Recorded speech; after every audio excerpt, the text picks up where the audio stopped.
All right, so Dakota Access is out with a new tariff this morning that discloses some of its rates for its recent open season they did on recontracting the pipeline. We did talk about this in Plainview Weekly on Sunday, although I just hit on what management said during the Q4 call. We didn't have specific rates at that time. So I thought it'd be good to jump on and just talk about kind of where these rates fell. So we'll just jump right into it and just talk about it a little bit.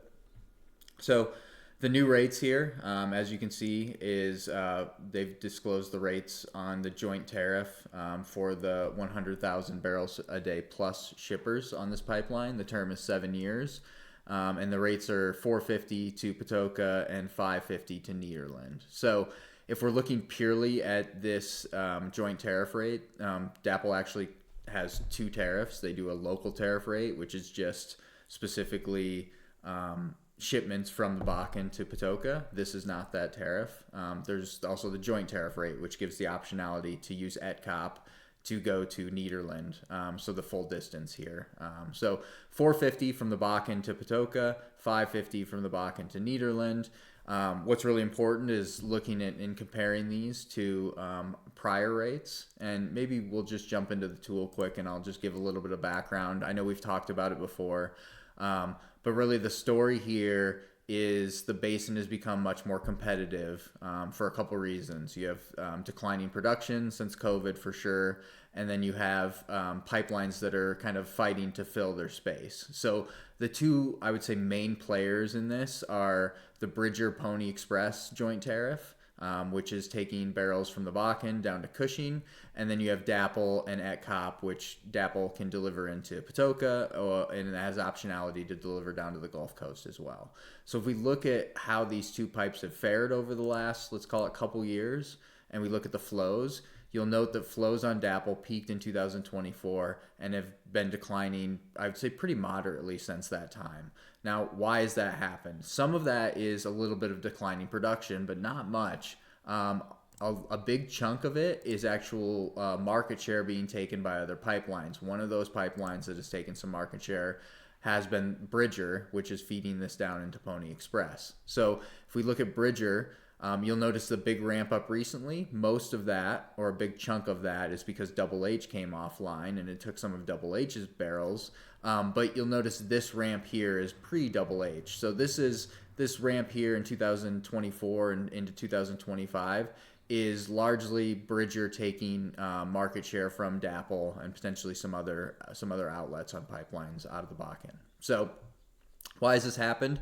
Well, Bridger lowered rates is one of the reasons, and contracts began to fall off of DAPL. So really, it's just the competitive, hey, this is a better deal to send my barrel down to Cushing rather than go to Patoka based on the tariff rates between these two pipelines. And again, Bridger and Pony with their joint tariff were pretty aggressive in lowering their rates over the past few years to a point where the rates are about $5 to get to Cushing on a joint tariff there. So let's hop back into what these rates look like here and kind of compare them to what they were. So 450 to Patoka, if you look at the joint tariff rate filing and the comparable previous rate, this is Dakota Access and ETCOP are a pretty complicated pipe. They have a lot of different volume commitments that have different rates. So if we scroll up and try to find a good comp, probably a decent comp would be, and this is to Illinois, the discounted rates to Illinois. This is what they previously were charging to Illinois. So anywhere from $6 to $6.25.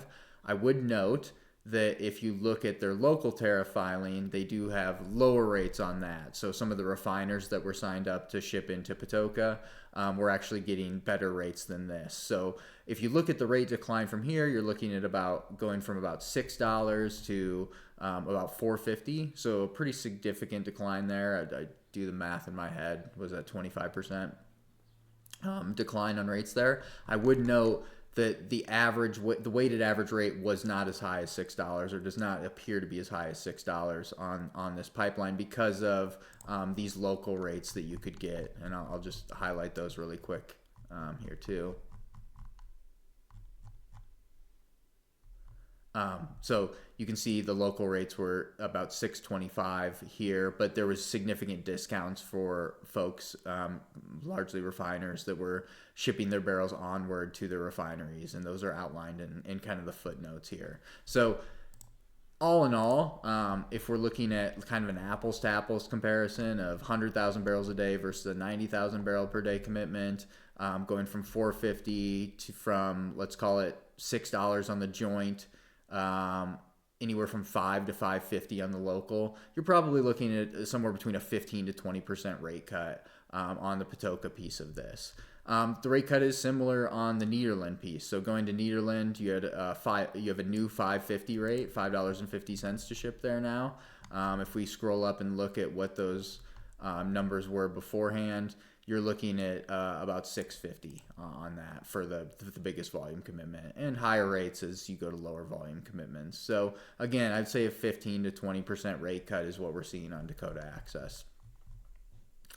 I wanted to pull up a slide and kind of talk about why this is not really that bad of a thing. Obviously, you don't want your rates to be cut. That's obviously not an ideal situation.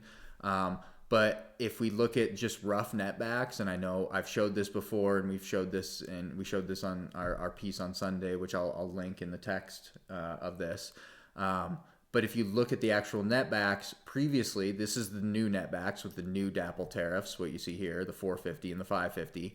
If we looked at this map previously, you would see that the Bridger and Pony rates, or the netbacks, were better to get to Cushing. That's no longer the case. So with the lowered tariffs on DAPL, you're actually able to get higher netbacks, which is better for the shipper by shipping on that pipeline. So for a long time, DAPL was the best pipeline out of the basin for I would say the first 5 or 6 years that it was after it was built. It was the most economic way to get out of the basin. That hasn't been the case over the last couple of years. I do think Bridger and some other options were better, but they have, I would say, reclaimed their spot as kind of the most economic way out of the basin now with these rate cuts that they've given. So you have optionality into Patoka, you have optionality into the Gulf Coast, and then netbacks that are obviously very attractive and competitive, and in my opinion, outcompete Bridger and Pony solution at this point. So I think that's a good overview. I don't have much else on this. Keep an eye on it. There'll probably be some, for those of you on the financial side, there'll be a little bit of downside to DAPL, probably their revenues and earnings and EBITDA until they get barrels, or if they get barrels from Mainline Optimization 2. So Mainline Optimization 2 would obviously feed a lot more barrels into this pipeline. We've talked about that project before, but that would be a way that you could really eliminate any of the revenue or earnings lost from these lower rates by pushing a lot more barrels down this pipeline than what was coming down previously. So good. I think it's good. I hope everybody has a good week. Please reach out to us if you're interested in using the tool. This is available for clients. We do free trials. If you want to try it out, make sure it's right for you. Reach out to us if you have any questions. Just want to talk oil markets. It's an interesting time. So hope everybody has a great week, and thanks for listening.